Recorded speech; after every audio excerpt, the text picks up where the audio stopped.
आज अरावली को लेकर लोगों के मन में डर है, गुस्सा है और बहुत सारी गलतफहमियां हैं। कहीं प्रदर्शन हो रहे हैं, कहीं अफवाहें फैल रही हैं। लेकिन सवाल यह है कि क्या हम सच जानकर प्रतिक्रिया दे रहे हैं या सिर्फ सुनी सुनाई बातों पर। इस वीडियो का मकसद किसी सरकार, पार्टी या व्यक्ति का समर्थन या विरोध करना नहीं है।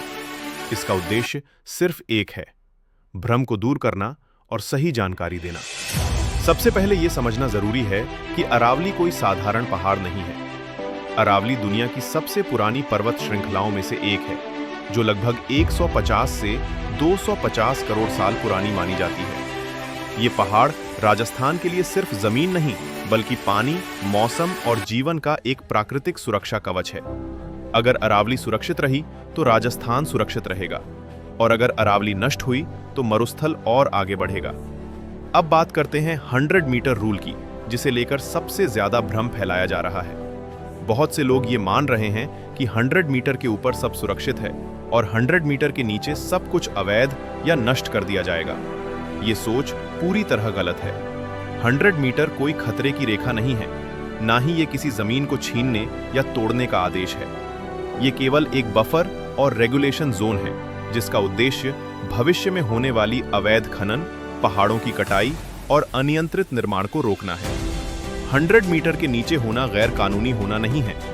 एक और महत्वपूर्ण तथ्य यह है कि अरावली का लगभग 70 से 80% प्राकृतिक भूभाग पहले से ही 100 मीटर से ऊपर स्थित है। 100 मीटर से नीचे वाले क्षेत्र अधिकतर पर्वतों की तलहटी, जल संचयन क्षेत्र और बफर जोन्स हैं। इसलिए यह नियम अरावली को खत्म करने के लिए नहीं, बल्कि उसे संरक्षित करने के लिए लाया गया है। अब एक सच्चाई जिसे स्वीकार करना जरूरी है, अरावली का नुकसान 100 मीटर रूल आने के बाद नहीं हुआ। ये नुकसान कई सालों से पहले ही हो चुका था। अवैध खनन की कटाई, stone crusher, farm house culture और फर्जी अनुमतियों के कारण अरावली को लगातार कमजोर किया गया। जब मौजूदा कानून जमीन पर प्रभावी नहीं हो पाए, तब न्यायपालिका को हस्तक्षेप करना पड़ा।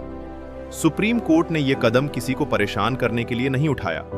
यह निर्णय इसलिए लिया गया क्योंकि जल स्तर लगातार गिर रहा था, भूमि बंजर होती जा रही थी और अरावली धीरे धीरे अपना अस्तित्व खो रही थी। यह एक पर्यावरणीय चेतावनी थी, राजनीतिक निर्णय नहीं। कई लोग ये भी कह रहे हैं कि यह फैसला सरकार की सिफारिश पर लिया गया है। यह पूरी तरह सही नहीं है। यह एक न्यायिक निर्णय है। सरकार कोई भी होती, अगर अरावली का इतना बड़ा नुकसान सामने आता तो अदालत को हस्तक्षेप करना ही पड़ता।